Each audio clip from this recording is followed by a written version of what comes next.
Next this morning, case 18-485, McDonough versus Smith. Mr. Katyal. Thank you, Mr. Chief Justice, and may it please the Court. McDonough's Section 1983 suit claimed that Smith brought and maintained criminal proceedings against him based on fabricated evidence. The closest common law analogy to that claim is malicious prosecution, which also focuses on the wrongful initiation and maintenance of criminal proceedings. Smith has never pointed to a better or any other analogy. And at common law, the statute of limitations for malicious prosecution. Mr. Katyal, is your claim require the finding of probable cause? No. Or the absence of it? It doesn't. There's two different constitutional violations, Justice Sotomayor, we have identified both in our complaint and in the courts below as well as here. The Fourth Amendment, which does have a probable cause element, and the district court at page 56A said McDonough's claim is the absence of probable cause.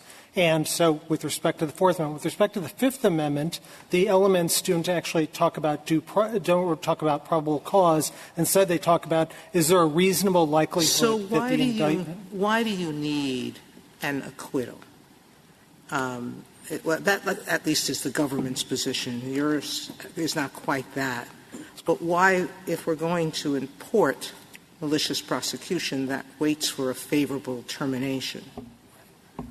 Is it necessary for your argument that we adopt something, if it's the closest analogy, that we... It's not at all necessary, Justice Sotomayor. It is sufficient, and we would certainly win under that. That's our second theory. But our first theory, you're absolutely right, and it's a much more straightforward way of deciding this case, and it tracks Justice Kagan's opinion for the Court in Manuel. Decide narrowly and decide simply that the favorable term that the common law analogy here is malicious prosecution, and you borrow the limitations rule of malicious prosecution. Well, Mr. Katyal, this case has my head spinning because you were asked to determine when a claim accrues, but I don't know what provision of the Constitution this is based on, and therefore I don't know what the elements of this claim are. And depending on the elements, that they may point to different accrual rules, and certainly they might point to different common law analogies. So can you clarify this? I mean, you say it's based on the Fourth Amendment, the due process. I don't know whether it's procedural or substantive or both. It's based on the Sixth Amendment. So what's it based on? So Justice Alito, we agree with the Solicitor General that in this case you don't need to specify because the Fourth and 14th Amendment due process clause swim to exactly the same result. That is, you can have a common law analogy like malicious prosecution that covers both Fourth Amendment and 14th Amendment purposes. Well, why do they – I'm not sure they swim to the same result. I'm pretty sure they don't swim at all. The Fourth Amendment usually is satisfied if there's probable cause. So that would seem to suggest that probable cause, the absence of probable cause, is an element of your Fourth Amendment claim. Procedural due process requires a deprivation, so that seems to require an element of causation. Substantive due process doesn't require any of that. Sixth Amendment, I have no idea how that applies here. So you still can't tell me what it's based on? No, we numbers and emanations from Justice all kinds? Alito, we have identified the Fourth and 14th Amendments time and time again. The district court says so. The Second Circuit at pages 2, 3, 4, 6, 7, 8 all talk about the due process challenge we make here. And you're absolutely right. There is a little daylight between probable cause, as Justice Sotomayor was saying, and the reasonable probability that a prosecutor wouldn't have done what he did but for the fabricated evidence. But in a case like this, it doesn't matter. We agree that in some hypothetical case there might be a difference. It's just not presented here. And that's why they never made these arguments below. They never made them in the brief in opposition. The first time you're hearing about this delineation is in their red brief. If we're not talking about hypothetical cases, is the argument that you're presenting, is it in the end academic because the defendant is the prosecutor and the prosecutor would be immune? Absolutely not. For reasons, again, the Solicitor General said absolute immunity is not before this Court and it hasn't been passed on below. But For two reasons, Justice Ginsburg, we think that's wrong. Number one, it's definitely not academic because even at best, absolute immunity would only protect prosecutors. And as the amici briefs before you talk about, fabrication of evidence claims often inhere against police. And the rule you set here is not, and investigators, the rule you set here is not just about prosecutors and when claims against them accrue, but when any law enforcement official does. And then second, if there were a remand, we would obviously win because of the Second Circuit's decision in Zeri, which says that if there's a reasonable probability that a prosecutor, when they fabricate evidence, might introduce that evidence later on, then there is no absolute immunity. And Justice Thomas's opinion in Michaels in 2001 said, quote, that was very likely correct. And it follows from two different opinions of this Court. But if I could, it's a similar question to what exactly you're claiming, because you had a malicious prosecution claim in the original complaint,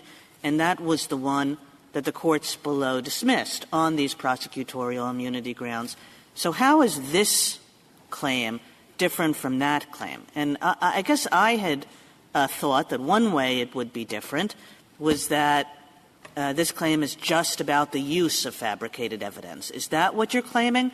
And if not that, how is it different from the original malicious prosecution claim? It's, as I said at the outset, it's the use and maintenance of the criminal prosecution, and that's exactly what the common law has always said. And there's a bazillion cases on this in our brief and the CAC amicus brief at pages 24 But is that to say 25. that the difference between your two claims was one was about the initiation of proceedings and the other was about the continuation of proceedings? They're different. As our reply brief explains, they're different elements. So, for example, for a pure malicious prosecution claim, you actually have to show malice. And that's one reason why, Justice Ginsburg, absolute immunity might exist for a pure malicious prosecution claim. For a fabrication of evidence claim rooted in either the Fourth or 14th Amendment, malice is not actually an element. Rather, you have to show there was a fabrication of evidence that caused the result, the deprivation of liberty. It's just those two elements. That's cases in many different circuits. And so there is a difference between the two, and it does have bite, particularly when we deal with something like absolute immunity, because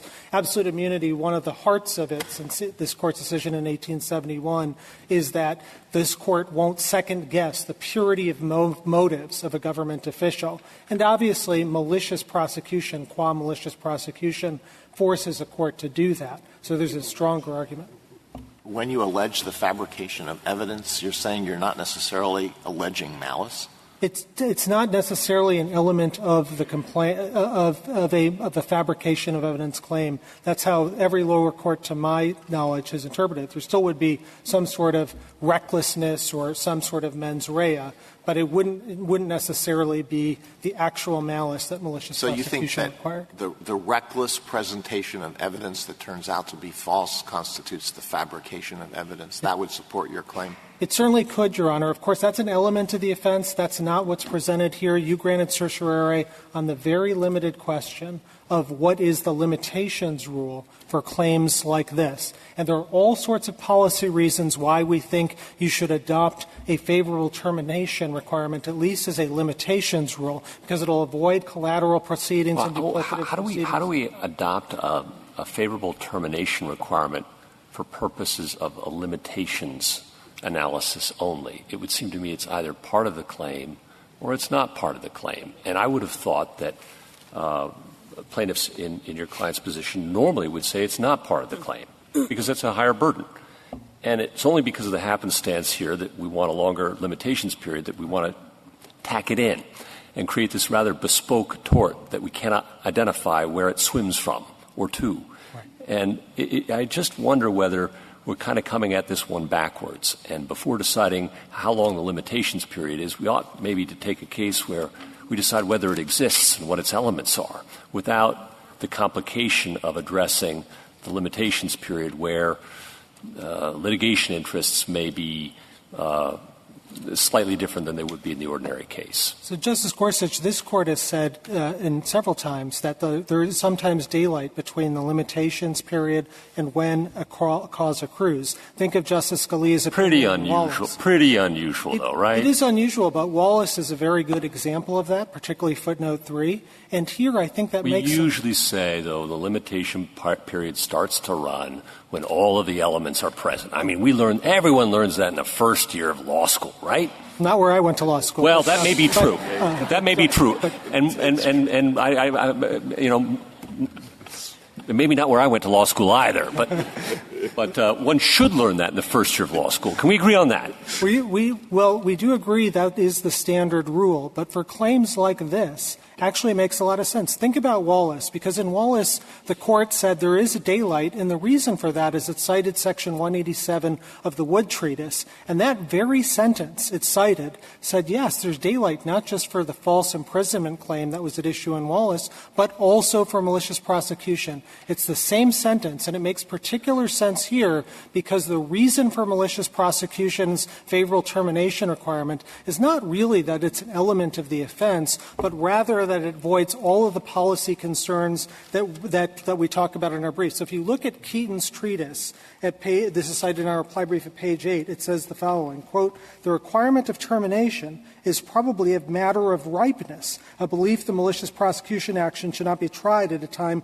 when they try to chill testimony. It is primarily important not as an independent element." And so when you're dealing with this unique thing, I think this is the right rule. It allows the Court to do, I think, a very narrow, straightforward thing, which is to just say, look, the whole point of the favorable termination requirement is to avoid collateral duplicative litigation, to make sure that we're not chilling defendants who now have to walk out of their federal criminal trial while it's ongoing and file a lawsuit and possibly risk their Fifth Amendment incrimination rights and resources and distraction and all of that. I mean, what about just staying the civil proceeding until the criminal prosecution is over? So it's possible, I think, sometimes to stay, but as the government points out, stays are discretionary at the district court, and there have been example after example in which which the civil litigation has not been stayed.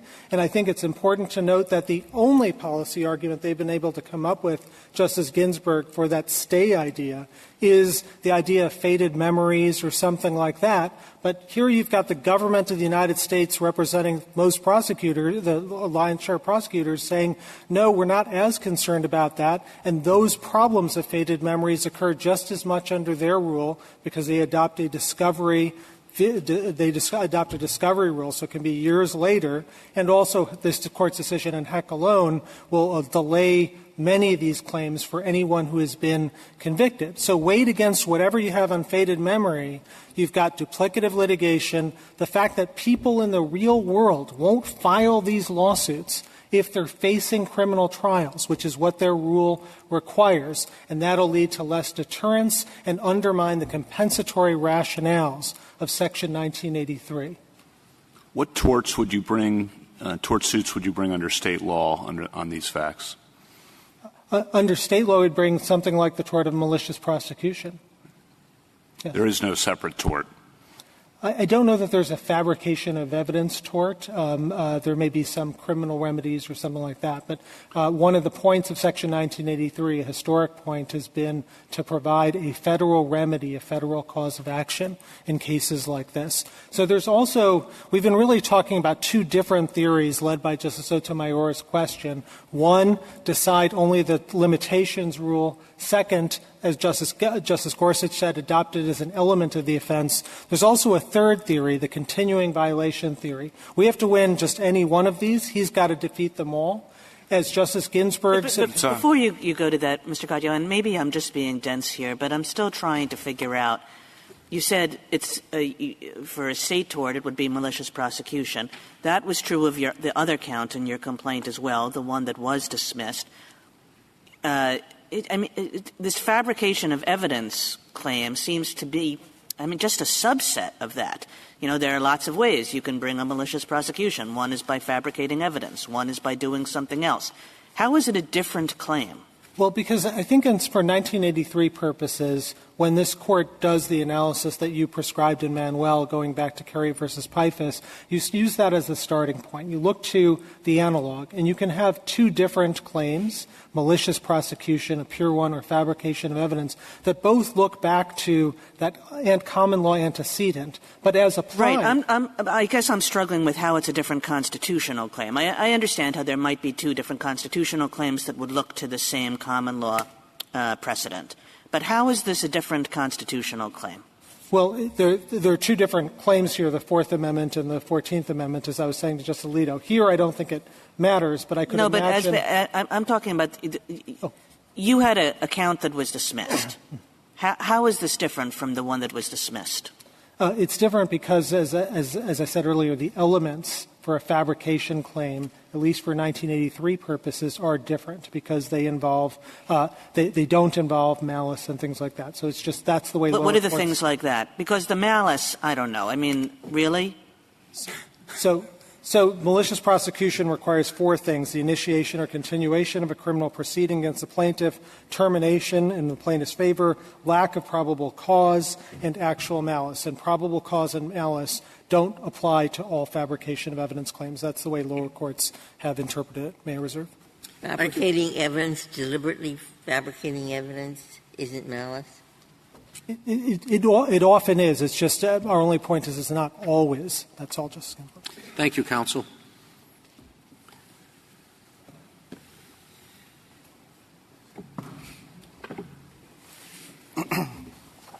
Mr. Wall? Mr. Chief Justice, and may it please the Court, the parties' presentations may make this case seem more difficult than it is.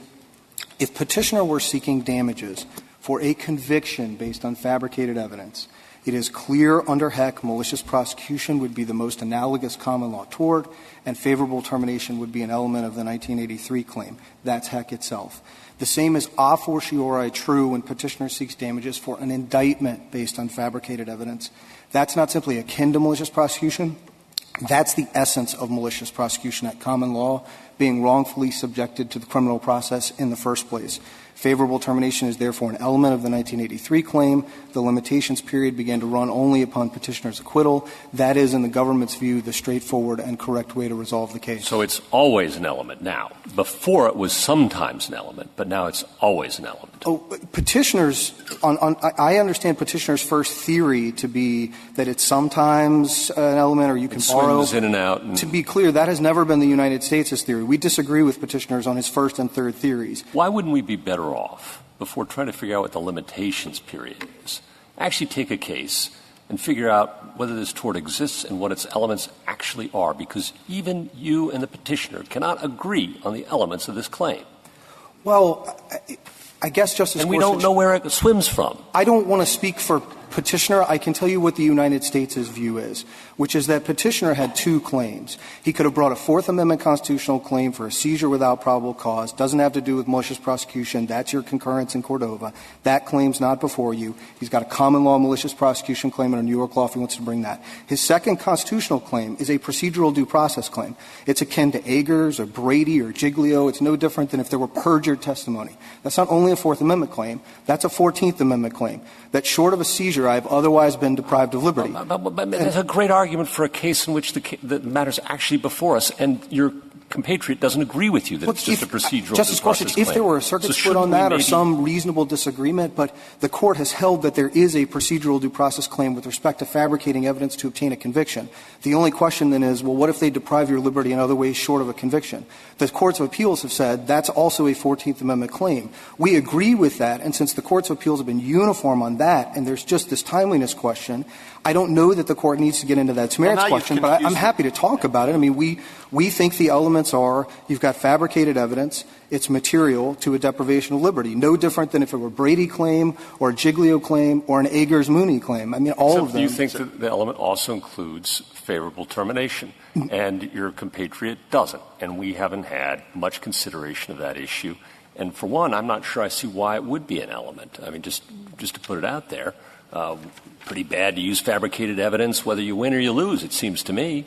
No? So, Justice Gorsuch, two things. Yes, there is disagreement with us on with the petitioner on whether you incorporate the element. But if you look at Justice Scalia's opinion in Heck, What he was saying was when you're attacking the state judicial process, and that doesn't end favorably to you, your remedy for that is habeas. You've got to go get that result set aside before you can bring the damages claim. You're attacking collaterally the conviction, but maybe sometimes you're not.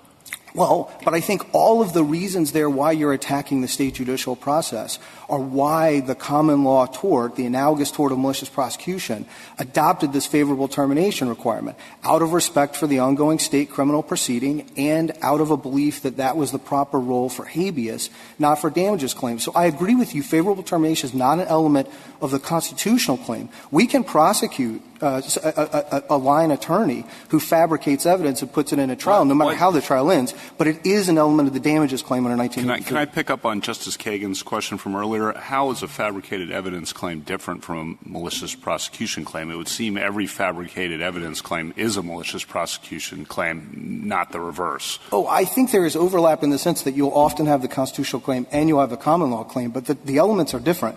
So as the Court's been exploring, a common law — You think there's a fabricated evidence claim that would not fall within the usual elements of malicious prosecution? Well, in malicious prosecution, you had to show a lack of probable cause. That was the question, whether the prosecutor was proceeding against you without valid legal basis. Under Brady and Giglio and Eggers, it doesn't matter if the government could have proceeded against you on the basis of the evidence before it. Kyle says Brady's not a sufficiency of the evidence test. If you don't turn over exculpatory evidence or you introduce perjured testimony, it doesn't matter that a jury could have found you guilty. The question under those cases is materiality. But don't you have to show causation if it's a procedural due process claim? You have to show materiality, Justice Alito. You've got to show under Kyle's a reasonable probability that it affected the outcome. Yeah, what's the difference between that and probable cause? I think what Kyle suggests is it's not just a question of whether there was probable cause, that a juror could have found a grand juror to hold you over for trial or a petty juror to convict you on the basis of the evidence. It's could it have had an effect on the proceeding. So imagine a case where the evidence of guilt is not overwhelming and a reasonable grand juror or petty juror could have gone either way. A court could easily say, oh, look, there was probable cause to send the person to trial. But you've still, and the court's held it in Kyle's and later cases, you've still got the procedural due process claim if there is a reasonable probability it affected the outcome. Do you think that there's a possible claim which is just there was an introduction of fabricated evidence that was so awful it's itself a violation of the Constitution? Kind of shocks the conscience? We don't think for two reasons, Justice Kagan. One, the Court said it's very reluctant to expand substantive due process because it doesn't have reliable guideposts in the area. And two, as early as Mooney in 1934, looking at a claim of false evidence at trial, the Court said it's procedural due process. And I do think that's the right way to think about it. A prosecutor does something shocking. If there were such a claim, that would not have as an element favorable termination, correct? No, I think we would, even if you said, look, this sounds in substantive due process rather than procedural due process, I think we'd still say, look, that's about something the prosecutor did to you. The common law analogy is malicious prosecution. And despite all your claims that the prosecutor harmed you, if that ended in a conviction, you still got to go to habeas to try to get that set aside before you can start bringing damages claims against the state officials who were involved in the prosecution. But I do think the right way to think about this is procedural due process. What the prosecutor does is shocking. We should, and would prosecute that person. But if you, the criminal defendant, haven't suffered a deprivation of liberty as a result. And what is the deprivation of liberty for a person who is not in detention and is going to and has been acquitted? I think here the obvious one that the respondent conceded below, so I don't think it's before the Court, is the travel restrictions, the surrendering of the passport and all the rest. Petitioner also points to the having to show up for trial. I'd caution the Court away from relying on that in light of the concession, because there's a circuit split on that about whether, if you're just required to show up to a hearing, that's a deprivation of liberty for 14th or 5th Amendment purposes. So we'd point to this travel restrictions, and I think respondent conceded it below, so you don't need to get into it. Again, the merits of the claim aren't before the Court. I don't think there's a split on this in the lower courts, but you could take it up on another case. As we understand it, the question here is just, assuming it's procedural due process, how does the limitations period run? I worry about importing the favorable termination rule for malicious prosecution because it has a lot of history behind it, including what counts as a favorable termination. If there is proof that evidence has been fabricated, that it was material in the sense that it made a difference in the proceedings, why should I as we do in malicious prosecution that has a totally different set of policy principles underlying it, why should we import all that history into this false fabrication claim or tort? So two things, Justice. I understand importing the statute of limitations on a Heck-Prizer principle. I'm talking about why is it necessary to import the same concepts of favorable termination? So I think that's my problem, Justice Sotomayor, is because when you're looking to the common law, and Heck is clear about this, if you look at pages 484 and 489-90 of Justice Scalia's opinion, you're not just kind of borrowing in some loose sense what the common law did. You are looking at the way it did it and asking yourself, should we adopt that? And the common law treated this as an element. So Justice Scalia in Heck said, and the claims there were Brady claims and unfavorable tainted lineup claims, and he said, look, the tort of malicious prosecution of common law had as an element favorable termination in order to prevent ongoing attacks on the state criminal process.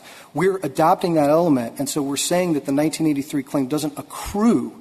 And we understand that to be the right way to do this. And then the only question is, we know if the fabricated evidence had been used at trial and there had been a conviction, we know favorable termination would be an element. That is Heck. You could not, and no one disputes that, I think. And then the only question is, well, if you're trying to challenge the front end of the criminal process rather than the back end, should you have a different rule? And we would say, no, it's still malicious prosecution is the most analogous tort. And we know from Heck the way you do that. Because you just said to me that the use of fabricated evidence, whether someone's convicted or not, is standing alone wrong. Oh, it is wrongful for a prosecutor to do it. You have a constitutional claim, though, only if it results in the deprivation of your liberty, and you have a damages claim only once you can show that the state criminal process that you are attacking has been terminated favorably to you, and that is Heck itself. Why does that matter, is what I'm saying to you. If the ill is keep using this evidence, and for some people using it will result in charges being dismissed before a jury is sworn, but being in the criminal system for a long period of time, why should those people have to show a favorable termination in the same way that malicious prosecution has been defined? Very briefly, Mr. Wall. For all the same reasons they have to show it when they are attacking any other part of the state judicial process, which is to say the policy reasons that Justice Scalia gave in Heck and that we set forward in our brief. Thank you, counsel.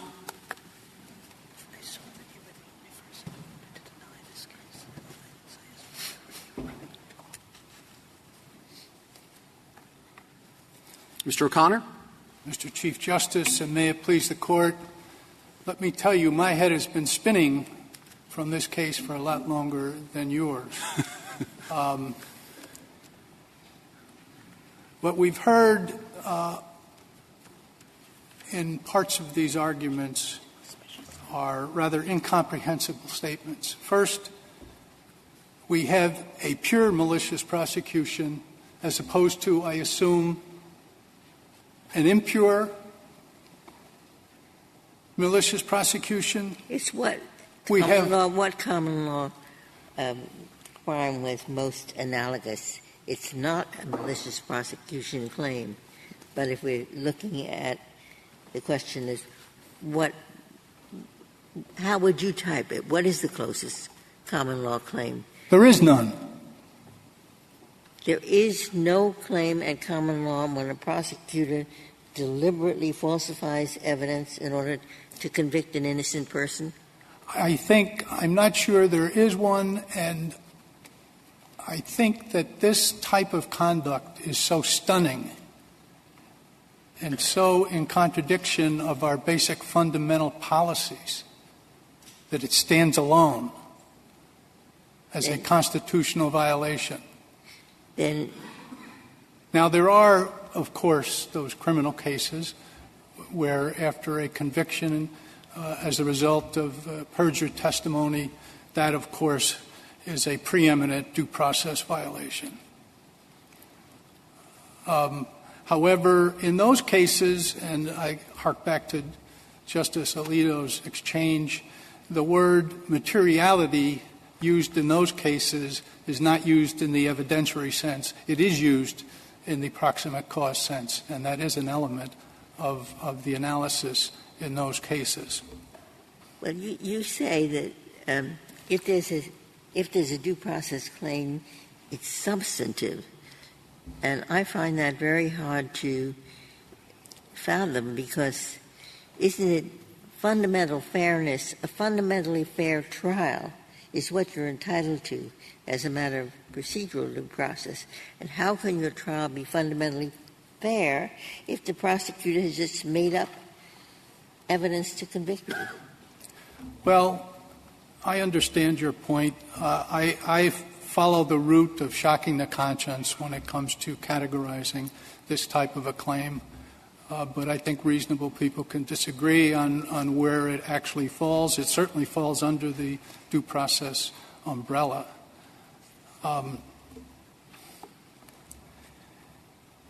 The determination of the Court of Appeals was correct in this case for two reasons. One, the petitioner has failed to state a discrete constitutional claim based upon fabricated evidence. This Court has been clear that where a 1983 claim alleges an absence of probable cause, including where fabricated evidence is used, all of the pretrial deprivations of liberty that go hand in hand with the criminal prosecution are encompassed in the Fourth Amendment. I'm not sure I understand your point. That you, maybe this is repetitious, but you think there is no cause of action in a situation like this? Let's put the prosecutorial immunity to one side if we're dealing with police fabrication. If what we have heard and what we have read in the briefs is the mischief that is caused where the parties do not identify, pinpoint the constitutional right involved, even after decades of urging. Do you think there is one? If you were representing the other side, what would you say is the claim? Is there a claim in a case of this sort? There may be a claim under what I perceive to be the substantive due process clause. Well, let's go back to my question. Why is it substantive due process when the plaintiff is saying, I was deprived of the most fundamental procedural right, that is to have a fair trial proceeding?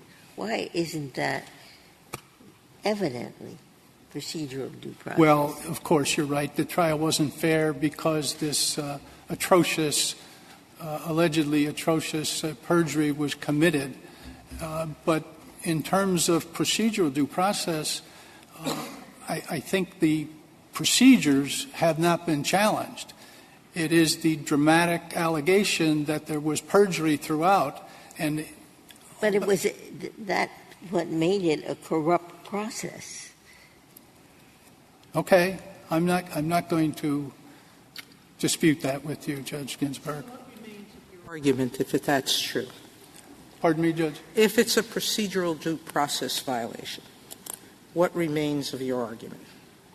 If you accept Justice Ginsburg's view, it still falls under the 14th Amendment, exclusive of any claims or injuries or deprivations that fall within the Fourth Amendment. all right, so we're there. So how does that affect or not affect the statute of limitations? So it's a procedural due process violation if it's being used throughout the trial, this fabricated evidence. Why doesn't it each use and until there's an acquittal constitute either a continuing violation or a finishing of the accrual time? First of all, my view is that it is not a procedural due process. I accepted that, but you said that Justice Ginsburg's view you weren't going to argue with. In that scenario, each use would be a violation of the Due Process Clause.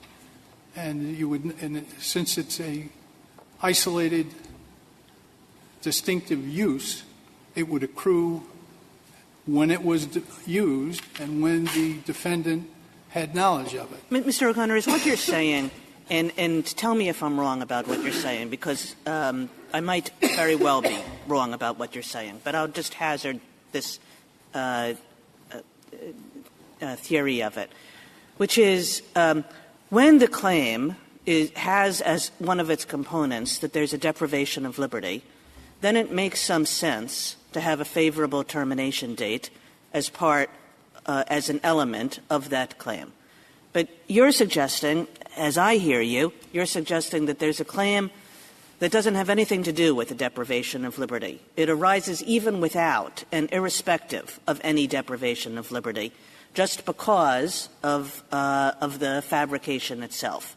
And if you had such a claim, that wouldn't really suggest that a favorable termination date is part of the claim because it has nothing to do with the claim. That's the claim is only about the use. It has nothing to do with the deprivation of liberty. Is that what you're saying? That's correct. That claim is indifferent to either probable cause or any termination. So, but the problem is that the petitioner says it's not making that claim. It's hard to say what claim the petitioner is making. It started out with two claims, a malicious prosecution claim and a fabrication of evidence claim.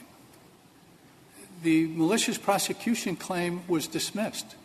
The Second Circuit affirmed the dismissal, and that dismissal remains unchallenged. So the plaintiff comes along with its with the claim that it labels fabrication of evidence, but it describes its nature both in its main brief in the Court of Appeals and in its reply. Go back to our original colloquy. It's not whether this is a malicious prosecution claim. This is a fabrication of evidence in order to convict. What is the closest analogy at common law? And you said there is none in answer to my prior question. If malicious prosecution isn't the closest analogy, what is? I'm not sure there is a closest analogy, but what I was... Does that mean there is no such claim? Pardon me, Judge? Then there's no claim. There doesn't have to be a common law analog for there to be a constitutional claim, particularly in this instance where the claim is committing perjury either during the grand jury presentation or during trial. But don't we have to analogize it to something in order to determine what limitation period will apply? I don't think that's necessary, no. Because if it is a self-standing claim that is indifferent to probable cause or favorable termination or any termination, then the presumption is that the standard accrual rule would apply. But as it's a presumption. But in this case, if you let people to bring lawsuits while the criminal trial is going on at the same time, they're bringing a civil lawsuit against some of the people who are heavily involved in the case, and you're going to mix up many cases. And people will watch what they say or who knows. But there's a pure policy reason for saying, however you characterize this suit, wait till the case is over until you bring it. And therefore, the statute of you can't bring it while the case is still going on. I mean, that's basically the argument I got out of these briefs, if I'm right. Okay, what's the answer to that? The Second Circuit acknowledges this type of a claim in limited circumstances. For example, where although there is sufficient evidence to satisfy probable cause, the 1983 plaintiff alleges that there is unrelated independent evidence that is fabricated. I'm not asking something complicated. I'm just saying, whatever you call it, whatever evidence, I don't care.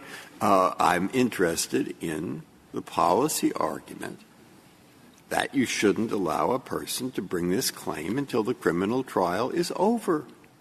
And the reason is a contrary rule risks getting everything mixed up in the criminal trial.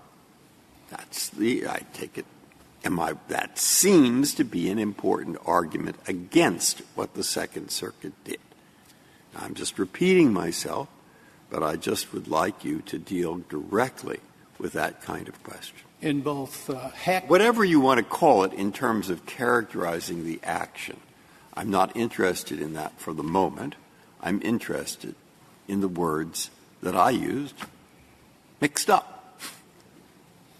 In Heck and Wallace, this Court envisioned the criminal case and the civil case being pursued at the same time.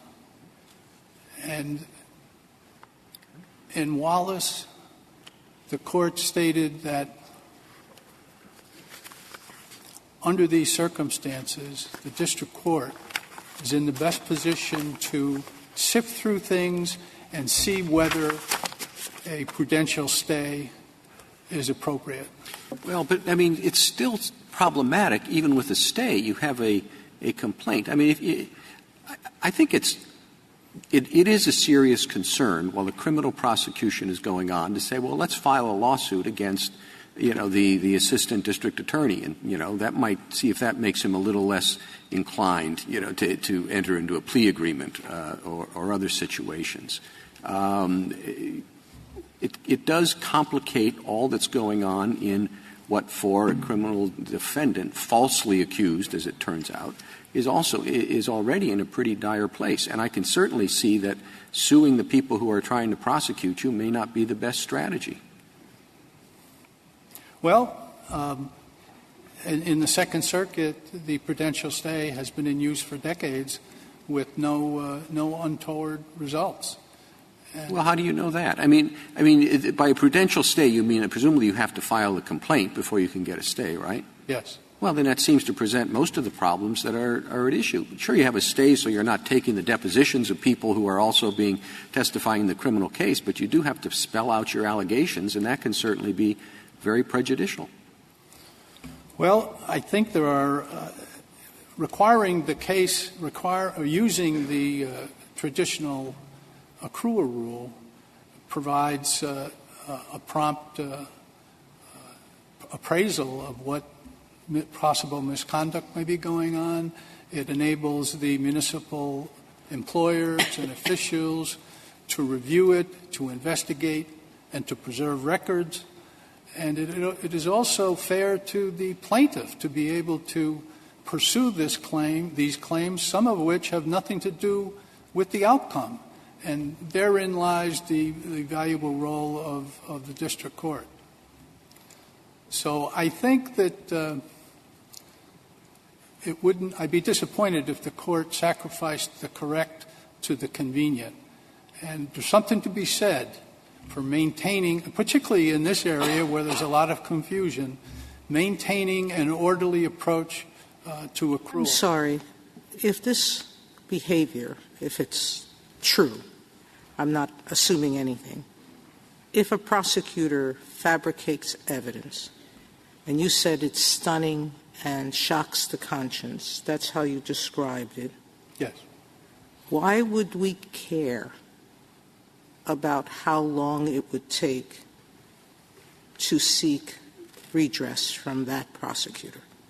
Something that shocks the conscience appears to me to be so egregious that we should ensure, even with delayed time, that the victim of that conduct would not be deprived of a day in court because of a hastily imposed statute of limitations. Well, first of all, that would be just an allegation, which is why a prompt investigation would be needed. And it would be only fair to apprise the particular defendants what the Well, nature of that it was. seems to me that most prosecutors in a contested trial know that the defendant is still claiming his or her innocence, and by implication is still claiming that the evidence at the trial, that there's something wrong with it. So it's not as if speed is in the essence in notifying the prosecutor that there's a potential claim there. Well, in this case, after the defendant was acquitted, in this case, he had 2 years and 3 months to file this action in a timely manner, embracing both of the claims. So the idea that because you're using the traditional accrual rule that you're putting the defendants back against the wall, as a practical matter, is not true. Well, it may not be true in this case, but depends in other cases when the accrual would occur. I don't think we can establish a rule based on the fact that the individual in this case had 2 years and 3 months when other individuals may not have anywhere near that time. Granted, but Mr. Chief Justice, in any statute of limitations case or issue, you're going to have examples that appear to be unfair. So on the other side of that question, if a defendant feels that there is improper conduct, that there is perjury, that there is manufactured evidence, he chooses his remedies, and he is really bound by what the law provides for Well, we're trying to figure that out. In a situation like this, it may take a little bit of time to get the pieces of your shattered life because of fabricated evidence pulled together before you can suddenly decide, okay, now we're going to sue the people who did this to me. Well, I understand. You do say something in your brief, I think, that was puzzling. You used to say that an acquittal at trial means that the use of false testimony at that trial didn't deprive him of liberty. You say he's been acquitted, so he's at liberty. But what about his liberty from the time he was indicted through to the end of that trial? Wasn't he deprived of liberty in that interval? Yes, but again, I think that falls, for the most part, within his Fourth Amendment claim, which was dismissed.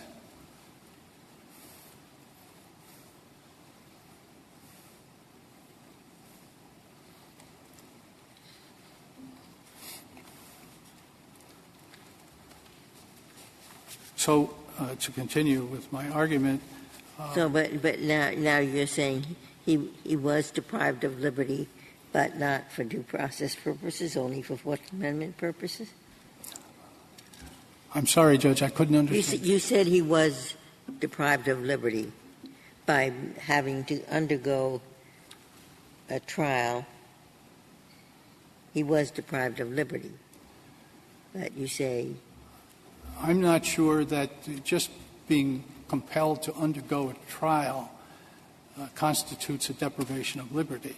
What about all the time that he lost? Let's say he's a contractor and he can't take a long-term contract because he might be in prison while the contract would still be running its course? Sure. These complaints fall under the rubric of custody. Custody is a Fourth Amendment concept.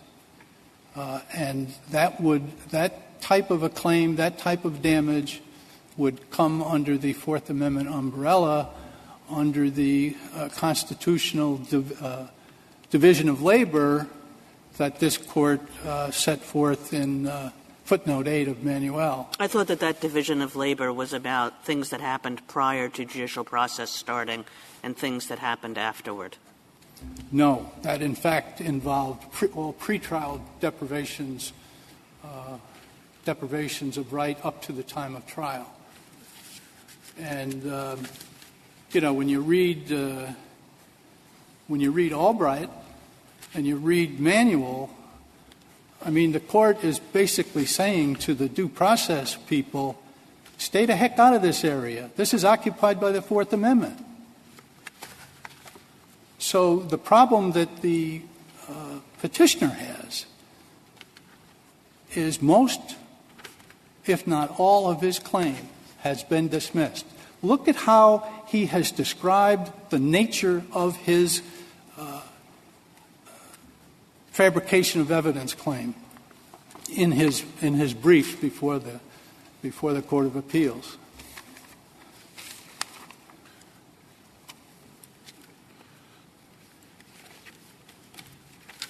At his brief, page 4, it is a quintessential malicious prosecution claim.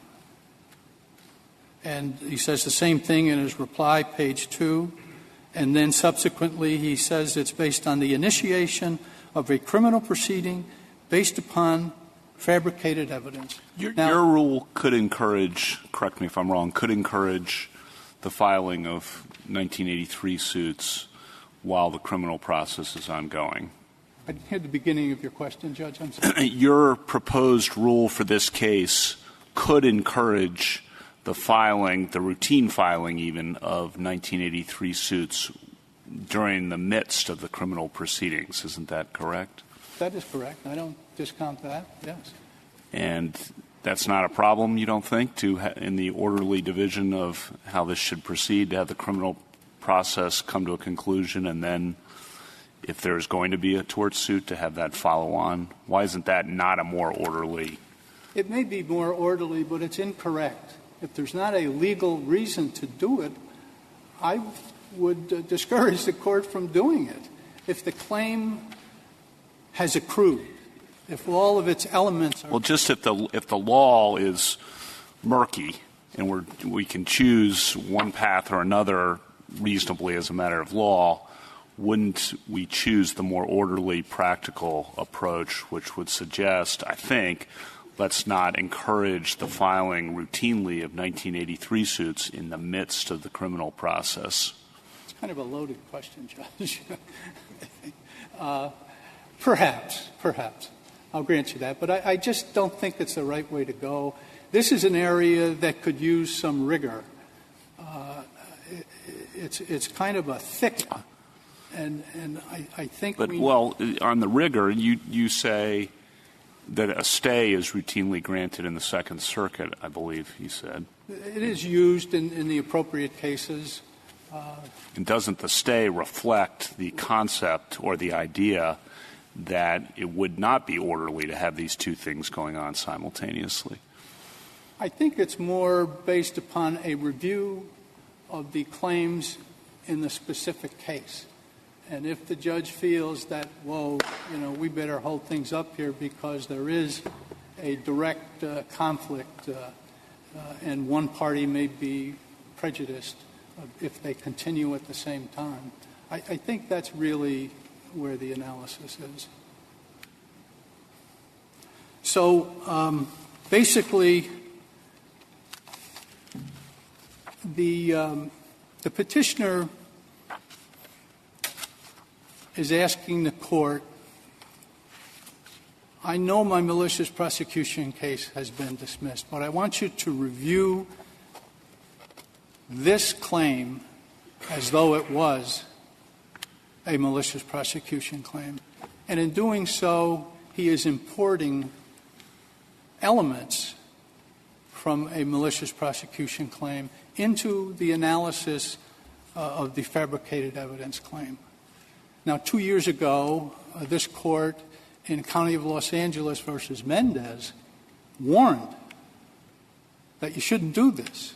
You shouldn't use elements from a discrete 1983 case to assess the validity of an independent and discrete 1983 case. So I think that because of this tortured argument, importing unrelated elements merely to salvage a time-barred case, it defaces the petitioner's claim, transforming it into something else. And that's why I conclude that the petitioner hasn't really set forth a discrete constitutional claim. Thank you. 4 minutes, Mr. Katyal. Thank you, Mr. Chief Justice. I just have one point. Justice Gorsuch, you asked Mr. Wall, why decide this case when there's daylight between the government and the petitioner about whether the termination requirement is a necessary element. And we think this Court should resolve this because of the massive circuit split that's outlined in the petition and leave open the question of whether it's a mandatory element. And we think so for two reasons. One are the policy concerns that the Chief Justice pointed to, Justice Sotomayor, Justice Breyer, and Justice Kavanaugh, about not wanting to force people to file during their criminal trial. And this is really important. As the amici say, there's a rampant problem of fabrication of evidence, and as Justice Ginsburg says, that's the kind of quintessential due process violation this Court has recognized since Mooney. And the second point, most notably, contrary, Justice Gorsuch, to the premise of your question, it's quite remarkable to actually have the federal government agreeing with this former criminal defendant on this issue and saying the policy concerns, as Justice Kavanaugh says, the orderly and practical policy concerns are ones that say that a favorable termination rule, at least in a minimum, should be imported as a limitations rule. That would safeguard the policy concerns, all the different policy concerns that the favorable termination requirement has had at common law, and you then leave for another day the further question, is it an absolutely mandatory element on the merits? We think that's the simplest way to resolve this case. There are other theories like continuing violation and the like, and I'm happy to answer any questions on that otherwise. Is what you're arguing for really a form of equitable tolling? Well, I think equitable tolling is different for reasons. It's a different strand, as this Court recognized in that 1985 case, Wilson versus Garcia. But I guess we wouldn't have an objection if the Court wanted to fashion an equitable tolling rule. We don't think you have to here. We think instead you can do what Judge Boggs did in the Sixth Circuit, what Judge Motz did in the Fourth Circuit, and what the Ninth Circuit did as well, and say this first theory that favorable termination is a limitations rule. Just import that. It tracks Justice Scalia's opinion in Wallace, and leave it at that. Just to clarify for my own thinking, what are the elements of your claim?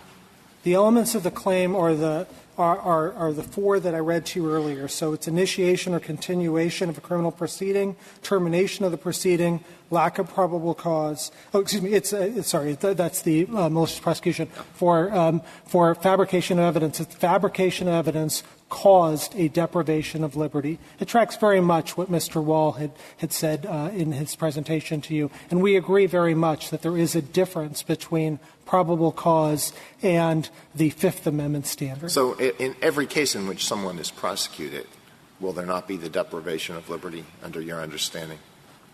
Well, there could be some deprivations of liberty, but often not. They may not have the travel restrictions we point to here. So that's if they're just released on their own recognizance, then there would be no deprivation of liberty. But if there are any other restrictions, every other case where there are any restrictions imposed, there would be the deprivation of liberty. Well, I think there might or might not. As this case comes to the Court, Petition Appendix 10A says they conceded a deprivation of liberty. No, I'm just trying to understand the elements. So really, the only important element is the fabrication of evidence. And causation, which turns out to be crucial in a lot of these cases. Causation of what? So you have to show that the fabrication itself caused a deprivation of liberty. So if, for example, there's a massive amount of other evidence or something like that, then it doesn't cause the deprivation of liberty. Is there no further questions? Thank you, counsel. The case is submitted.